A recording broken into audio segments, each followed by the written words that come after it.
It's pretty amazing. So that's all right. Well, I had a friend that. This is Josh. Oh, you're the new AD. Yes, ma'am. I'm the AD at the middle school. Kimberly, nice to meet you. How you doing? Good. Ed Moody. I'm the principal at Del Rio. Nice to meet you. Welcome. You're from Very that. excited. You shouldn't. What did you find?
All right. And as much as you want to be famous, let's not be famous that way.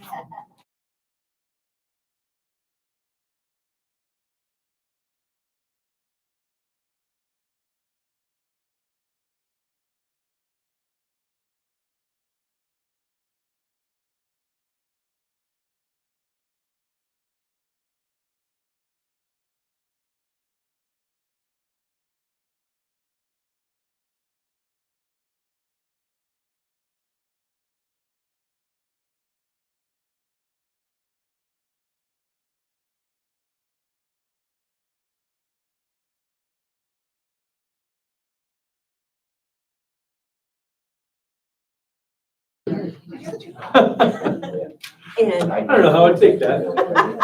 and,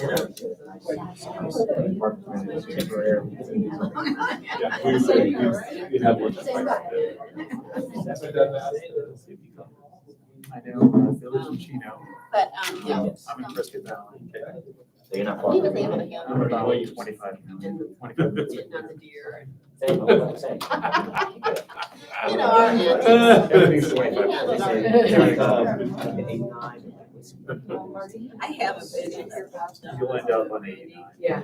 You're back. All right. They were in that car. You know, there's so much traffic here. I can tell you. I grew up in Orange I County. can. Welcome to tonight's meeting.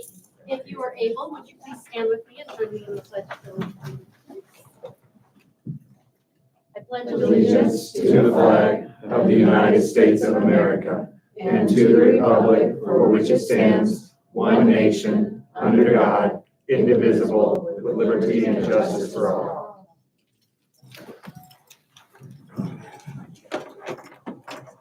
Thank you. Item number 4 is adoption of our agenda. I'll entertain a motion to adopt tonight's agenda. I'll make a motion to adopt tonight's agenda. Says second. I will second. All in favor? Number 5 is call to the public. Do we have any comment cards? We don't have any comment cards, but we do have a presentation. Oh, okay. So, but I'd like to start first, if I could. Yes. I'll be a member of the public here for a second. Okay. I'd like to introduce 2 new folk who we have joining us this evening. So first, many of you know that Nancy Hudson had been our reporter from the Courier for many, many years, who covered the school district, but it's now Abby. Abby is our new reporter from the Courier, and so most of the people in the room are administrators, so now they'll get an eye on you there. Abby has done has recently done a series on the Empowerment Scholarship accounts. She's covered some of our school stuff already. She did a story on the lovely Principal Bryce. So she is someone who you guys will, I think, enjoy hearing from. She's been a delight. Nancy brought her around and introduced her to us. Our other new introduction tonight is Mr. Joshua Clark, our new high school athletic director. So he just got here. Literally. A couple hours ago. Yes. He's gonna start officially working Wednesday. Wednesday officially. So Yes. Billy's already tried to rope him into some stuff today, I think. But I kind of wrote myself in, but I was ready. I told Brian I was ready to hit the ground running. So I came in prepared and I'm ready. So very excited. so he's super excited. So, and then we have a presentation tonight by the Jewish Community Foundation. So they have some, you want to come on up? They have some things. No, we'll let her stand because then they want to do some pictures. Oh, good, okay. Hey, what's going on? So you want to tell a little bit about? Yeah, what do we face? I know, it's very awkward, and you Whatever can you just have. slowly turn in a circle. I'm already dizzy. We will stand up. That'll work. Nobody can see everybody. I'm Michelle Sexton, and we have Drew Diener. We're both trustees of the Jewish Community Foundation of Greater Prescott. And we have just completed our grant cycle for the year 2025. And we are here to present the Chino Valley School District with 4 grants that we have honored their grant requests. Yeah, we have a whole envelope full of money for you guys here. So for Chino Valley High School, we've got, just make sure I don't get these numbers. Got a checkbook.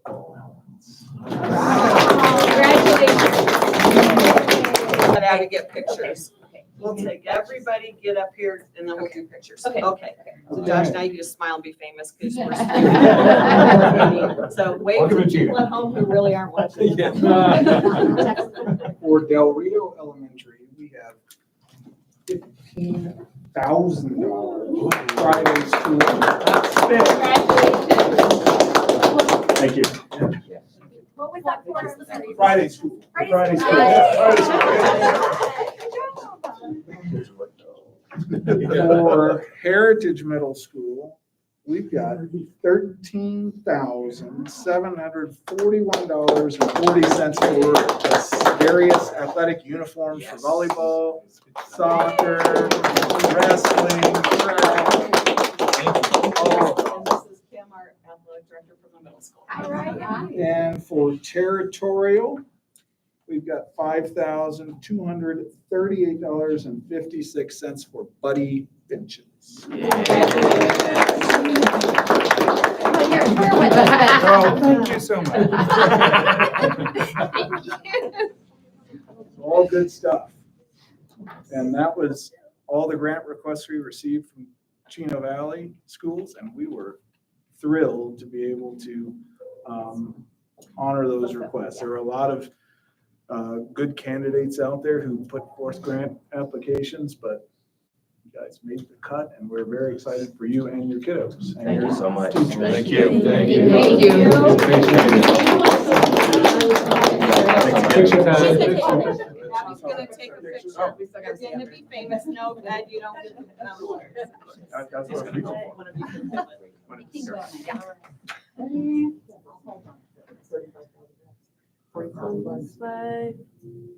All right, you're good. Thank you.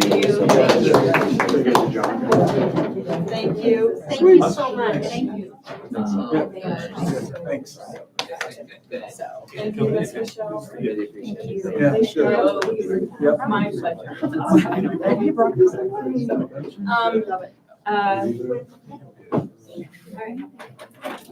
Well, I'm not gonna quiz Josh. Michelle wants to know when the first football game is so they can see the new helmets. Brian, Give me a second. I can give you like August 22nd. August 22nd. good First- job. It's the first, Woo, Josh. home one? Okay. The schedule. I'm looking at basketball, Josh, pictures. We'll share pictures with you as you guys will have cross-country volleyball in the beginning. No, So, no and I date. should have the uniforms in the beginning of see July. you guys. Great. Yeah, awesome. So, So, yeah, and the Can I- football helmets will be Can I here. get your phone number so I can give you guys the information for sure and just Oh, be in Yeah, contact? yeah, come on. So, and some of our administrators left because the administrator and school resource officer conference starts tonight. So Brandy and Brian are on their way to the conference. And we don't have Matt Gronick here tonight because he's at the conference. So all the SROs are at the conference tonight. So, All right. Anything else exciting we can do? Good, that was good. Okay. Then, item number 6 is our 25-26 proposed budget public hearing. Mr. we Livingston. need to open the call. That is correct. If I could have a motion to go to our public hearing. I will make a motion to. Second. I will second. All in favor? And I was wondering, Aye. kids. Madam President, members of the board. So a quick look at our proposed budget for next year. The 23-24 year was kind of cool to be in Arizona School of Finance. Not only did the state increase the amount per pupil 2 years ago from $4,816 by 2%, which statute says they should increase every year about $50 a year. 23-24 year, we got another 115,000 based on a one-time allotment. And that's just like the Evans opening and something good falls to you that you can use. That last year, we only went up 2%, up to $5,013 for the per pupil amount for the 24-25 year. We expect that at some point, the legislature will get together and increase that 5,013 by 2% again, or perhaps more. We keep hearing there may be more. 2% of $5,000 is $100, so we hope to get $101 in addition. That's not in the budget I'm talking about tonight. I had to leave it because they haven't completely finalized it, so I left it at last year's number of 5,013. Our weighted student count goes up over 3,000, so 3,000 students. Once you put that other 100,000, that's another, put that other $100 brings in another 300,000. So we know our M&O is likely to grow by 300,000 next year. But again, it's based on student count and it's based on number 2, do they give us that 2% increase from the legislature or not? So that's our M&O fund. So our M&O fund this year is $19,600,000. The budget that I came up with for next year, even with moving money in and transferring funds, is just over 19 million. 19,034,000, and so $19,035,000. And that's, you can say, subject to change. We expect that will go up by at least 300,000 once the state gives us our extra money for pupils. And we expect our pupil count to stay right at that 2070, 2060 level. Barring changes, we'll just have to keep you informed. Our capital budget this year, $1,029,000.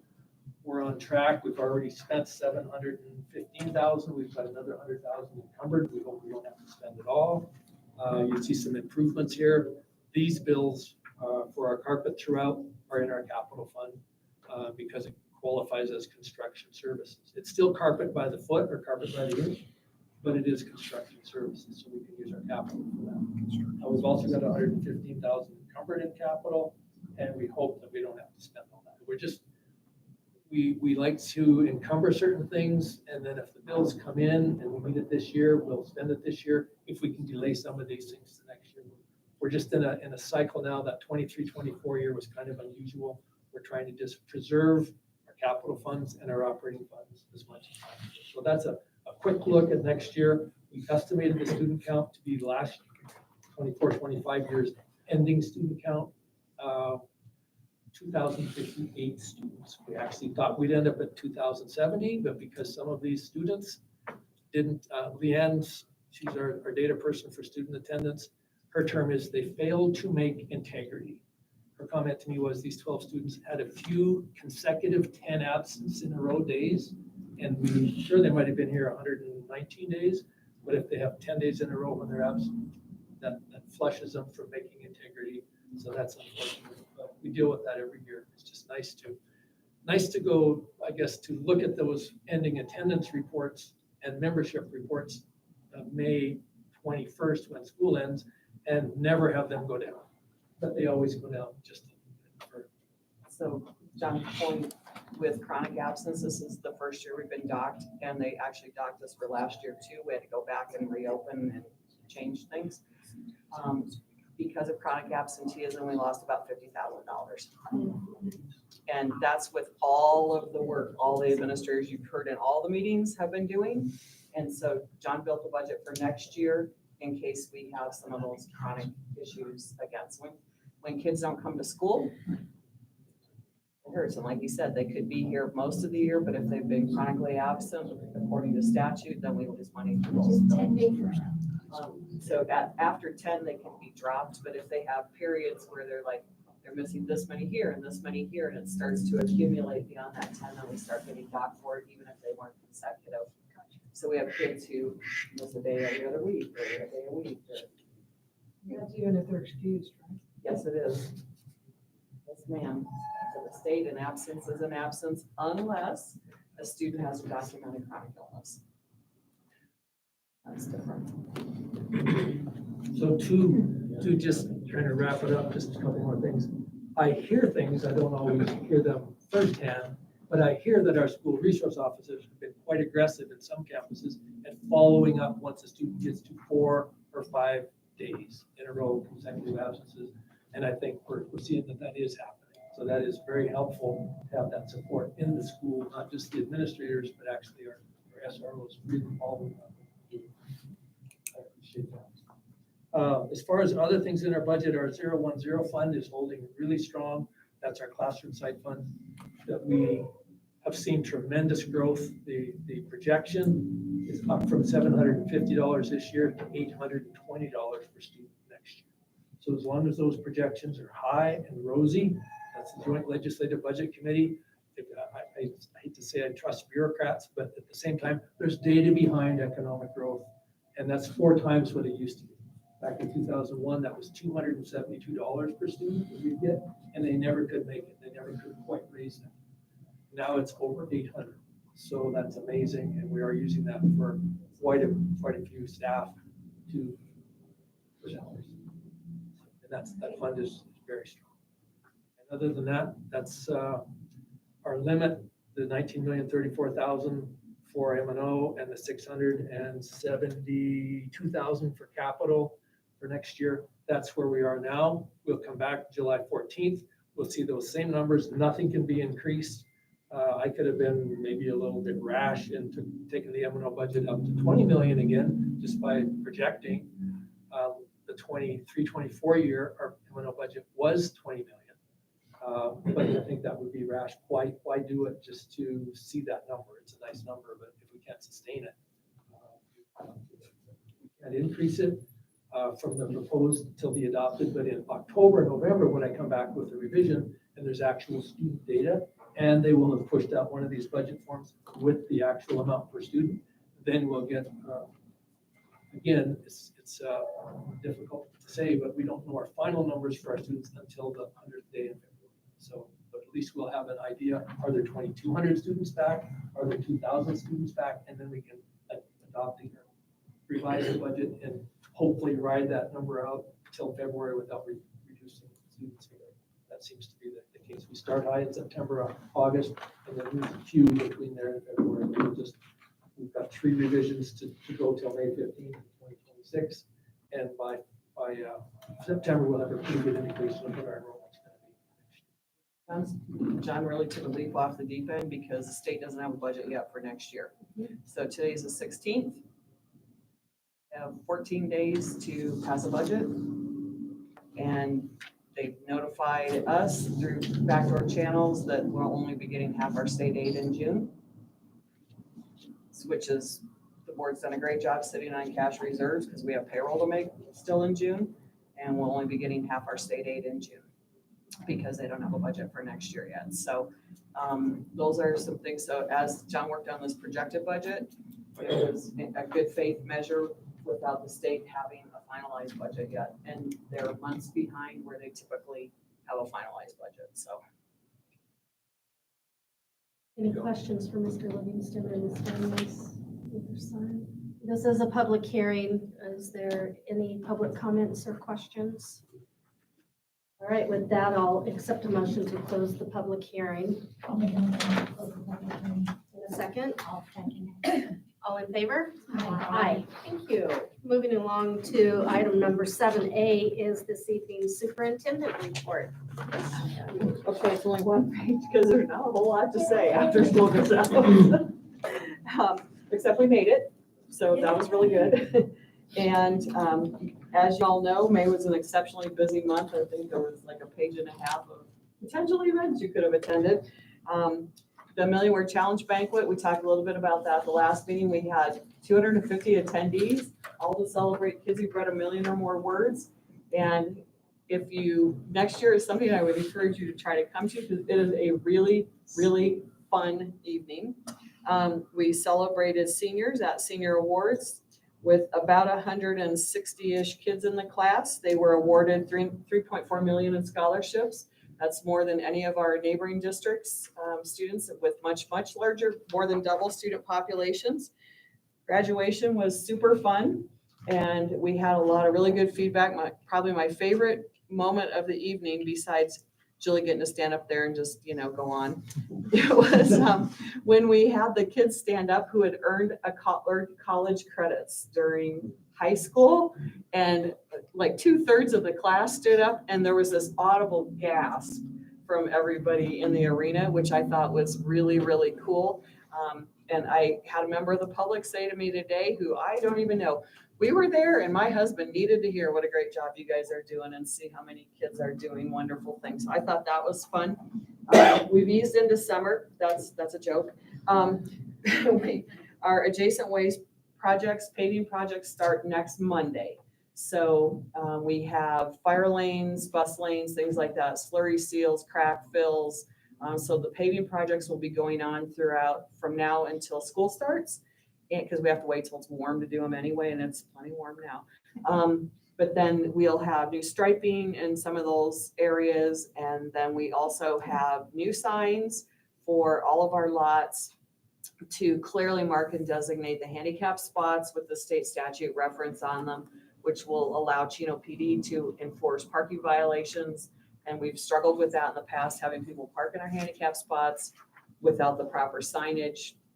PD can't enforce those parking violations. So we're ready to do that. Summer feeding at Heritage for breakfast and lunch is 5 days a week. And Marty, it looks like you guys have been having good turnouts over there. Yep. And that's part of the national school lunch program. And it's at no cost to the district. The foundation doesn't support it, but Anybody in the community who's 18 and under can eat for free, whether they're a CVUSD student or not, because it's part of summer food. And so we have that there. And then at the high school, 2 days a week, we have grab and go. You might be wondering, why are we eating these places? The two locations, grab and go and summer foods, have to be 2 miles apart. And it is exactly 2 miles from Heritage to the high school. So it worked out fine. So families can also do grab and go. They get half a week's worth of food on one day and the other half on the other day. And it's that short loop at the front of the high school. They just pull in, somebody hands them food through their window and away they go. So we've had really, really good success with that. Cougar Camp is going strong. There was an article in the Courier about Cougar Camp, thank you, Miss Abby, last week, highlighting our summer program there. You can see that we're a construction zone at the district office. We thought we'd be done by now, but we had to have our asbestos taken care of. We're finishing up HVAC projects at Territorial this summer. We will not be getting back to Del Rio to finish that main building. It's all contingent on SFB funding until probably sometime really, really late in the fall is what we're thinking to finish up that last part. And we have roofing projects going on. You can see all the stuff over at the high school. Again, it's the right time of the year to be doing that. This gym will be done for the most part. It's looking, I was in there the other day, it's looking really good. Will be done by the end of summer. And then the locker rooms will be, in the bathrooms will be done before wrestling season starts. So it'll actually be public worthy by then. So we can have events on the stage if we want to.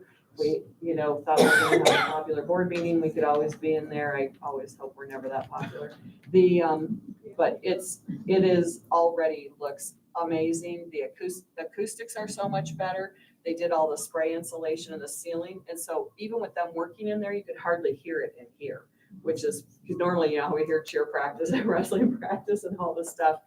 So it's looking really sharp in there. We have students traveling all throughout the summer for competitions and conferences. And we have some training opportunities for staff. The SRO conference is one. And we are planning for fall because we started doing that in February. And Annie's sporting her new attire that we're all going to wear on July 28th. So Annie will just keep wearing it from now till then, probably.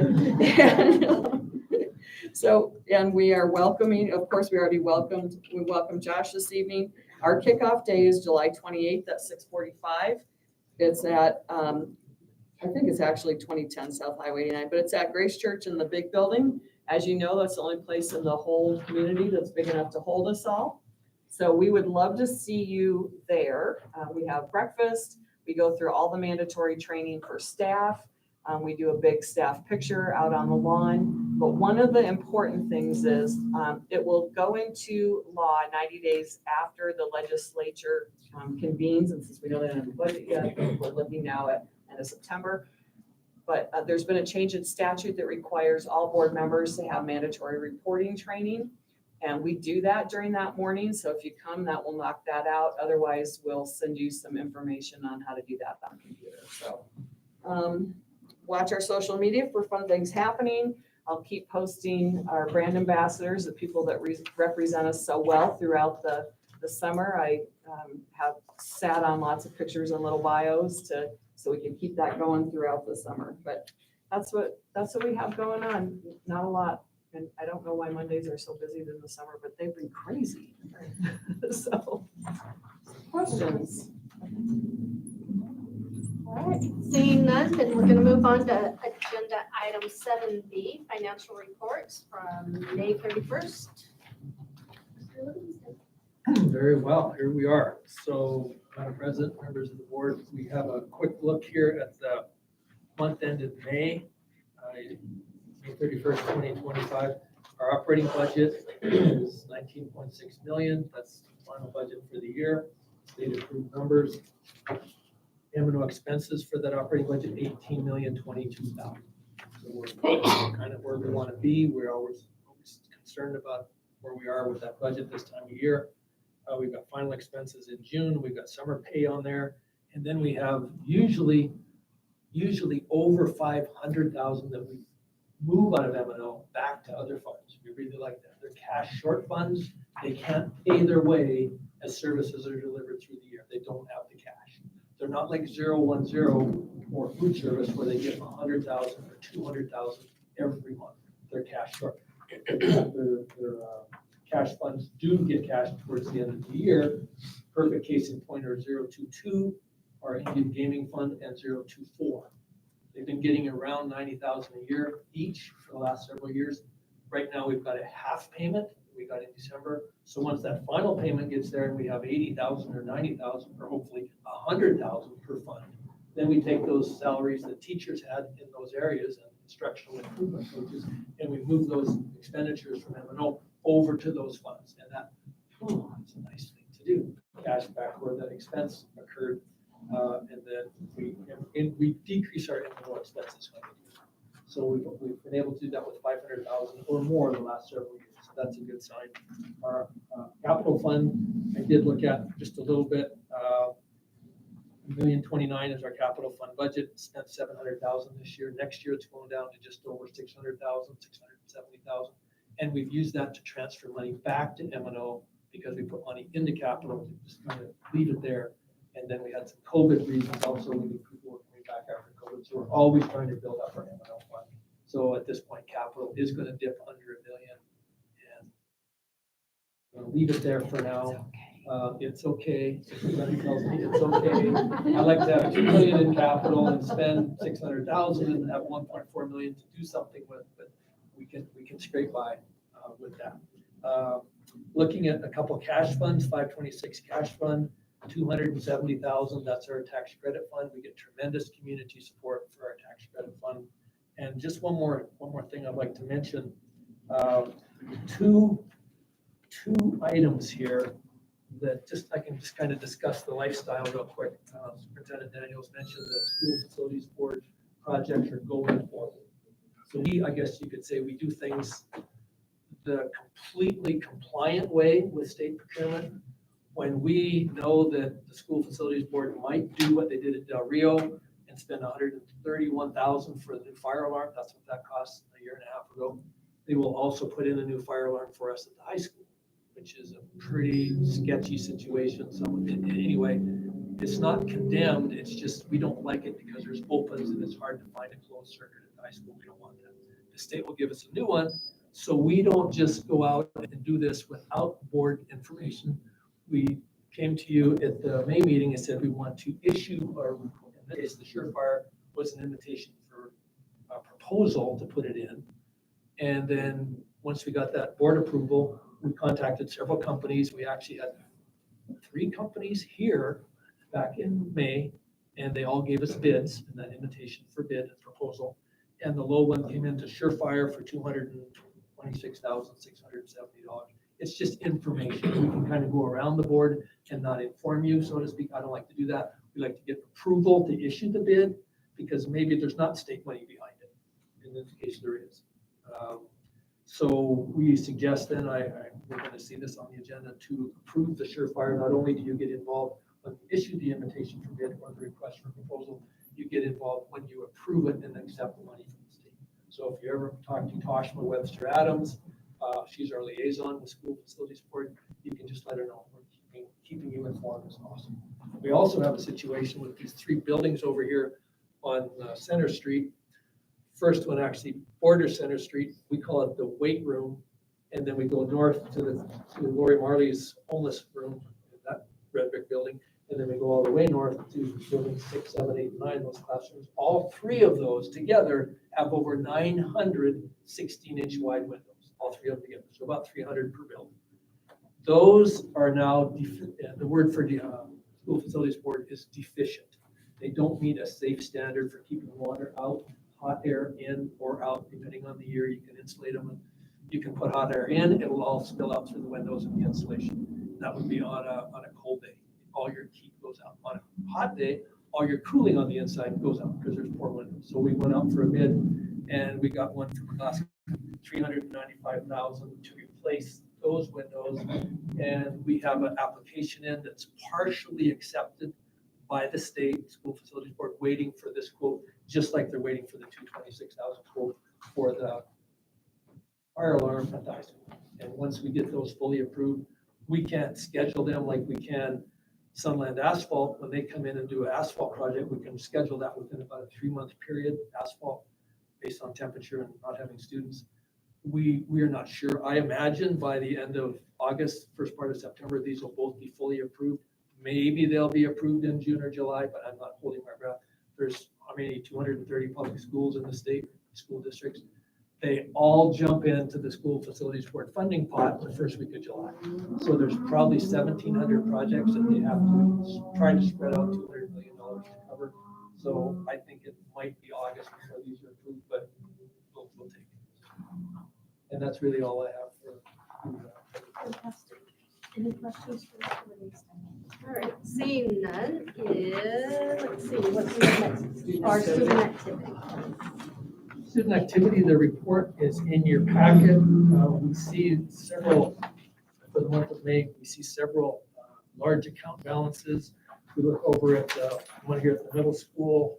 I believe it's student council still 10,000 on account there. So that's your money to start next year with. Good job, middle school, for reserving some of those funds. These are funds raised by students, used by students. We see high school student council. Let's see, high school student It's council. on page 2. Yeah, I gotta jump. It's usually over 20,000. 30,000. Yeah, 30,520. So these funds are really difficult to come by, all based on community support fundraisers. So we appreciate the advisors and the principals and the students making this happen. The student council at high school is by far the busiest student council group. Money's coming and going. I think they do 8 activities a year. So thank you for being involved in supporting these. The monies are secure. They're not in our general ledger. We could put them in a special fund, but then it would make it difficult to pay for things because we only write checks from those funds once a week. Whereas if they come to our student council advisors, she's our bookkeeper here, and they can get a check today if they have a vote, get the money tomorrow. So it really makes it work. Any questions? I'll probably have to second get back to you, but that's where we are just with the cash balances. That's good, thank you. Item number 8 is the consent agenda. We could have a motion to approve tonight's consent agenda. I'll make a motion to approve tonight's consent agenda. Second, I'll second. all in favor? Aye. Aye. Item number 9A is ESI 2526 substitute pay rate change request, Ms. Wolf. Alrighty, in order to keep us competitive in our salary, sorry, I had to get to the page, so taking my minutes. And so we were looking at the other districts in the area and making sure that we can get subs. We want to be very competitive because it seems like we're always shorthanded at certain times of the year. One of our subs did suggest that we pay $200 a day. Yeah. Yeah. So district staff is requesting a $10 per day increase to our substitute pay rate for the next school year. And you'll see that a full day is, and there's YCESA, Yavapai County Education Service Agency. They have a training, and I've been part of it. Marty's will be part of it this year, where we go in and tell our expectations as principals or assistant principals. So they get extra, because it's a 2 or 3 day training, they get an extra $10. So if they don't have the training, it'll be $135 a day or $75. If they have that training, it'll be $145 a day. There's a $10 difference, and that should say an 80 for half day. And these are $10 more than last year's. And then we also have a long-term rate, which is $165. And you'll see also a nurse rate of $145. And then we also do the retiree rate as the same as the county training, because we have teachers who have retired, have a lot of experience. We want to make sure that we compensate them for that. And then the last one is the retiree long-term sub rate, $175. Now, are we still in with Yavapai County, all of the schools? Does each school district have a different rate? Yes, Ashford pays $200. Yeah. so ESI, But they all go through the same, ESI, And just to put it in perspective, that 135 without the training is $14.20 an hour, which is less than our starting pay in the district. so why? I'm not saying let's move it up to 200 right now, but why aren't we the same with all the other districts? Or why don't all the districts come together and come up with a set fee? I think that, for a 4-day week, they're a 5-day week is one of the issues. Okay. Also, it's competitive getting subs. Right. Oh, yeah. I didn't see that. Yeah. It's competitive getting subs. Well, are we on the low end or the high end? We're more on we're in about the middle. But there's someone in the room who's working on their superintendent certification, and I was really thinking that a good project would be studying the impact to the district. Like right now, how many, just saying. Why are you laughing, Marty? Second job I got today. Thanks for showing up. It's not over. Yeah, the meeting's not over yet. Because one of the things that we do know, that we have a lot of unfilled jobs. And so we need to say, if all those jobs were filled at the current rate, what would it cost the district? If we went up to 175, 195, whatever, what's been our average of filled jobs versus unfilled? Would we fill them more? So we can kind of work on the financial impact of the district. And the gentleman who did send us a rather lengthy letter, which he sent to every school district in the county, So nobody's paying 200 now. except Ashland. Yeah, and, but they also, people have to drive.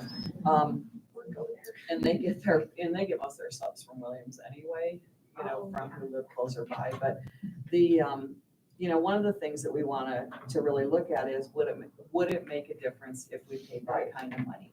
Because right now, it's horribly hard on our school administrators. It's horribly hard on teachers to either absorb kids from other classes or cover a class or shuffling people around like crazy, and every building has to do it. And it is getting subs and having adequate subs is realistic. And the gentleman who wrote the thing said, I think that a sub should make the same hourly rate as a brand new teacher. That's not going to happen because teachers are contracted for a brand new 1,460 hours. So their pay comes out like $32 an hour. So that's not going to happen. Nobody could afford that. But the truth is, our subs should be making at least what our starting wage is in the district.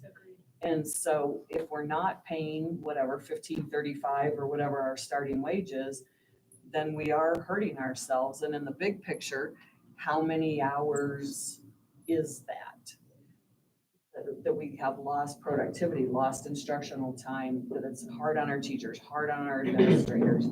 And what we're proposing here is $14, that on the low end, it's like $14.20. It's about $14.50 at the 145 rate.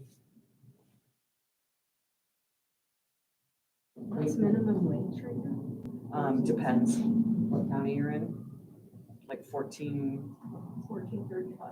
That's what I thought. And realistically, our teacher work day is 9.5 hours. Our subs generally aren't here 9.5 hours. They, roll in right before school starts and can leave as soon as the buses are gone. So they're not there for meetings and stuff. But I think I think this is a start, but I really think we need to do a hard study on this one. Okay. All right, well, does anyone else have any other questions or any other assignments to give Mr. Campitelli? Mr. Campitelli, you got a list? Yeah. I'm on it. I'd like to make a motion. So, okay, is it just $10 a day that we're raising? For whatever position we currently pay. We couldn't do $20 a day?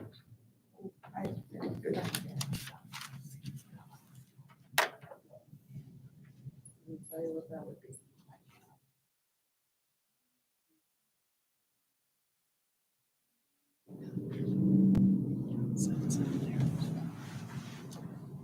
That takes it to $16.31 an hour if they've had the training, which is about $1 an hour more than our entry level wage. I just thought I would ask. I mean, I'm comfortable with this as a start, but I agree. I think it needs to be looked at. And if it is as hard as it is and the competition is as steep, we need to do something to take care of that. All right, then, again, this is an action item. I would entertain a motion for the approval of the substitute pay. I'll make a motion for the approval of the 25-26 EFI substitute pay rate change. Second? All in favor? Aye. Aye.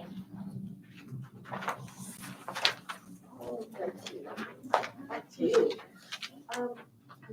Ms. Wolf, back to you. Update evaluation tools. So again, as our ongoing analysis and all the things that we're working on is that we, and with my esteemed colleague, Ms. Julie Bryce, we have 4 evaluation tools that we have worked on. One is for the maintenance director, transportation director, special services director, and the high school and middle school assistant principal position. I think these look really good.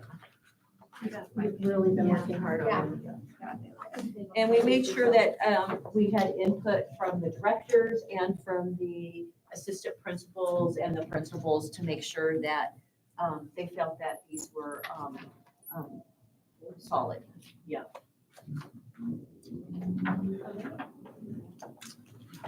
Evaluations are done on a yearly basis. Yes. What I like is it's not lengthy. You know, I mean, it's right to the point. Yep. Because you can overdo it. Yes, you can. We've seen those. Yes, we have. And we've seen the underdones. Yes. Any other questions or comments? This too is an action item. If we can get a motion for approval. I'll make the motion for the approval of the maintenance director, transportation director, special education director, and assistant principal evaluation tools. Second? I'll second. All in favor? Aye. Aye. Item 9C, updated classified staff entry salary schedule. So what we did is we went ahead and just updated our salary schedule for 2025, 26. And we added back onto it the budget manager position. So all of the amounts you previously okayed and approved of, but we went ahead and we're looking at what we need for future, and we're looking at adding a budget manager, and so we needed a pay range, salary range for that position. So that was just added. It's in the 3rd section under business. Any questions? Okay. And also take a motion for the approval of this item. I'll make a motion for the approval of the updated 2025-2026 classified staff entry salary schedule. A second, please. I'll second. Thank you. All in favor? Aye. Aye. Item 9D, our personnel report. And I would like to say that we're gonna really miss Julie being at the high school because she's helped with a lot of things in the district office. And I would tell you, I cannot say enough about all the extra work that Heidi's taken on, going back through, working on evaluation tools, job descriptions, salary ranges, things like that. She will leave the district in much, much better shape than when she came to HR. So I cannot say enough good about that. It has been amazing. And just so that you know that we do have a budget manager position. We had it before in the district. We do have a job description for it. All right, personnel report, please. Alrighty, so we have a personnel report and you should have received a supplement.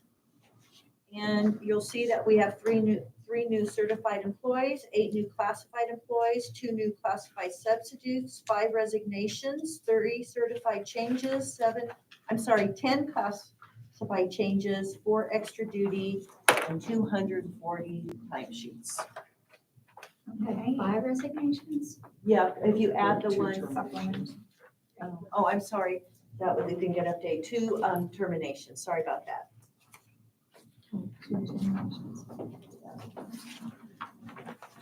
Alright, everyone have time to look over it, you need another minute?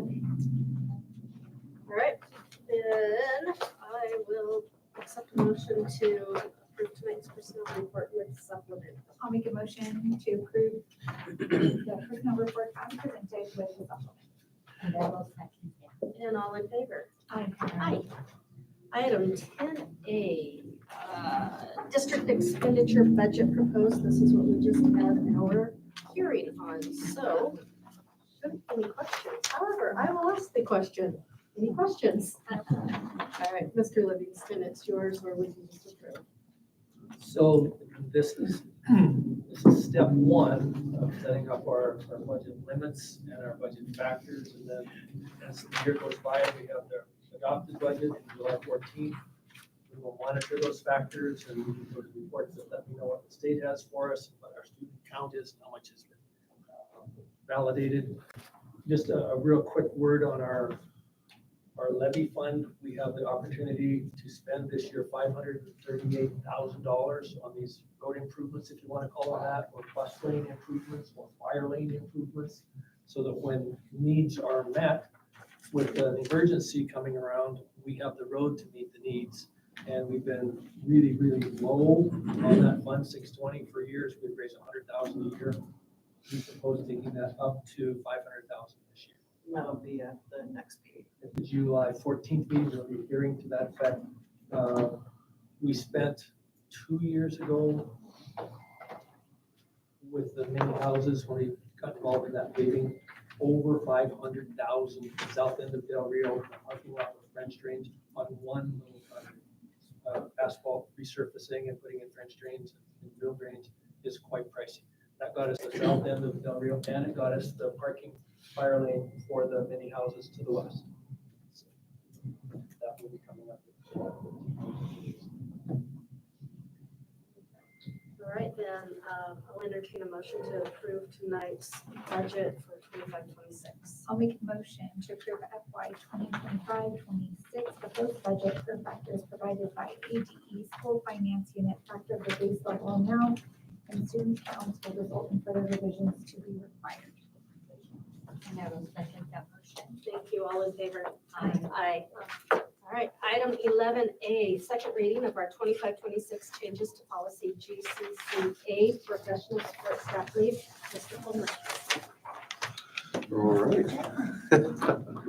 Thank you, Madam President, members of the board. So this is the second reading of our revision of policy GCCA. Again, this is a policy revision that came out of the Superintendent's Employee Advisory Council, the CAC Council, involvement with members of the council, subcommittee that brought it to Human Resources. Heidi and Shelley Daly had a lot of involvement.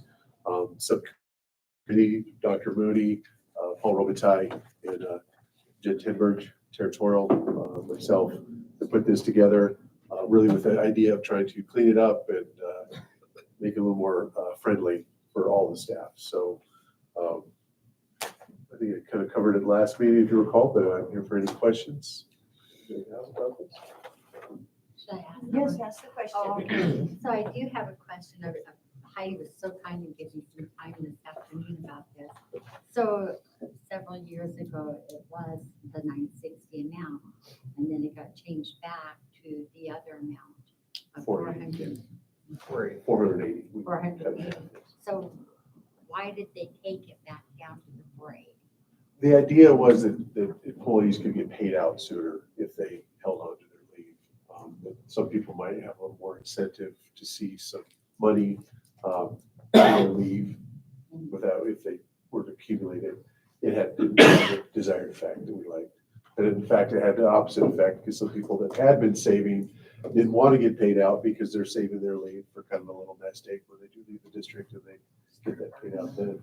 So instead of punishing the good ones and not really addressing the problem, we said, well, let's take it back. So we got the feedback. And a lot of this really is a reward for people who don't abuse the leave policy at the end of the day, because there are some adjustments to the percentage of leave buyback for long-term employees who commit a lot of years from the district.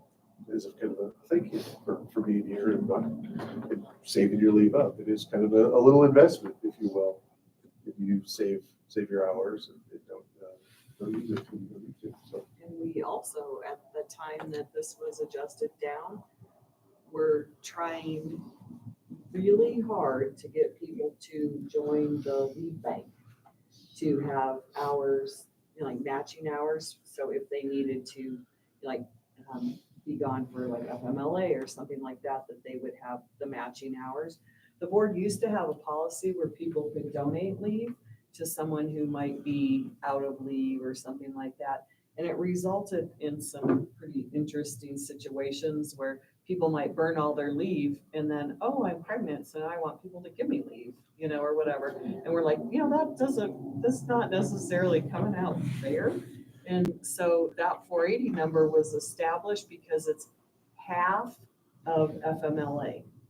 So if you get FMLA or, for all the reasons in policy, but if people had joined the leave bank, then they would have all the match hours to get them through the full 12 weeks of FMLA with pay. So that was one of the other incentives too, was we'll take it down to half to try to really push people to join the leave bank. But right now, the leave bank is really robust. Like we have a lot of accumulated hours in the leave bank. And we've had more people join this year. It's for the 25-26 school year. Which is, and they have to give leave to join. And so that has been, that's a really good thing, because then those are generally people who they know, okay, I've donated this to the leave bank, and they're doing it with that idea that I don't want to spend my leave. And which we think will have a positive effect. And Heidi and Shelley, when they went around and made presentations, did a really good job explaining to people how the leave bank works. because leave bank is matching, so if you don't have the leave for that request, You if you don't get a needed 12 match. weeks, you better have 6 weeks in the bank, of your own accumulated leave, or you'll only get matched what you do have. So it is an incentive to, and again, we were talking about substitutes. We want to try to keep people here and not burn all their time off, because there's so many And Larry financial impacts, student learning impacts, there's so many impacts with people on that. Larry just brought up such a good point, because when a teacher is gone or a parent is gone, we pay their pay in leave and we have to pay a sub. So it's a double whammy. I worked in a district once where we had to pay for our own subs. So you were really careful about if you were going to be gone. Don't recommend that, but it's all those things that Larry just rattled off are such good reasons to consider this. Sure. And on a personal note, someone that works for another government agency, I appreciate that we take care of our employees so well, because after I retire in a few years, I've been there almost 25 years, I am only going to get paid for 25% of my time. And I have not taken any of it. And the county pays for 60%. Yeah. So we're kind of falling in the middle. Very much appreciate taking care of our employees. All right, this is an action item. If there are no further questions, it is. Second read. Approval of policy. It says NA, but it's up, the action box is checked up top. Okay, for approval, Yes. okay. I'll make a motion to approval of the policy GCCA, professional support staff leave. A second, please. I'll second. I think All this, in favor? this is the second reading. And we approve that. No, we only do 2 readings, first and a second. Oh, I thought. And just to let you know, all of our changes get submitted to our attorney, and he's looked over it and happy with our changes. So I don't think we finished that motion. We had a motion on the floor. Did we have a second? Yes. Okay, Annie and thank you. All in favor? Aye. Thank you. Item 11B, this is our trust policy agreement. I think this is a no-brainer. I agree. Yes. Do you want me to tell you more about it? Or tell everybody about it? Tell everybody about it. Okay, I'll tell everybody about it. We'll give it to you. So, Currently in Arizona, the Arizona School Boards Association provides policy services to any district that would like to join ASBA. Our annual cost for policy services with Arizona School Boards Association is $10,000. About 3 years ago, some districts were unhappy with the quality of services provided by Arizona School Boards Association and approached the Arizona Risk Retention Trust, which provides our insurance for us, and said, hey, we're thinking about moving away from these policy services. Do you guys have policy services? At the time, they didn't, but they recognized that good policies help reduce liability. So if districts have simple, easy to understand policies, it helps reduce the liability and increases the likelihood they'll be enforced. So we had kicked the idea around about 2 years ago in the district and decided it wasn't the right time. We're in the middle of our contract with Arizona School Boards Association. That contract expires in 26. So during this school year coming up will be our last school year with them anyway. So we decided to find out about the trust policy services and would that be beneficial to us? What we learned through our study session today is that the policies are much simpler. We have over 600 policies in our current policy manual, including regulations and exhibits, which are forms. And many of them are just a rehash of state statute. They're just like the state statute, copy and pasted into the policy manual. So the trust policy services, should the board decide this evening to migrate to the trust, they're just a little over 200 policies. So it's a 2/3 reduction in the quantity of policies. They're written in layman's terminology, not legalese. So they're very easily understood by our staff, by our public. There's a translate button on every policy, so it can be translated into multiple world languages. So people can see the policy in their own language. Because all the policies can be hot linked, our student handbooks can have a hot link to policies, our staff handbook can have a hot link to policies. And so we feel like that this is a good thing for the board to entertain, is a policy manual that is far more easily understood by everybody and is simpler and easier to use. On the bonus side of it, the trust policy services are $500 a year.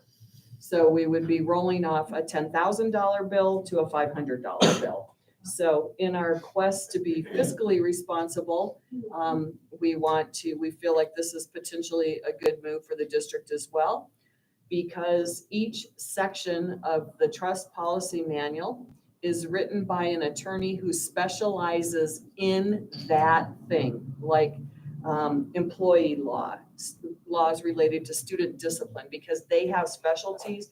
Those sections are written by their specialists, but in layman's terms, not a bunch of legalese with just lots of references. So this evening, the board approved a change in our policy about leave. That's a localized policy that will migrate to the new policy manual should the board decide to approve going with the trust this evening. But we'll clean it up and make it even more understandable. Bev pointed out she was glad to have Heidi as her interpreter this afternoon because there's a lot of jargon in the policies, and that's not what we want. We want our public, we want our board, we want our students to be able to easily understand what are the rules that we govern ourselves by. And so we need to do that in a way that's easily understood by everybody. So that's kind of the nutshell version. And the trust does offer a one-day law conference in August for our administrative staff or board staff who may have appreciated conference opportunities, training opportunities provided by Arizona School Boards Association in the past. We can still participate in those if we decide to, just for the non-member price.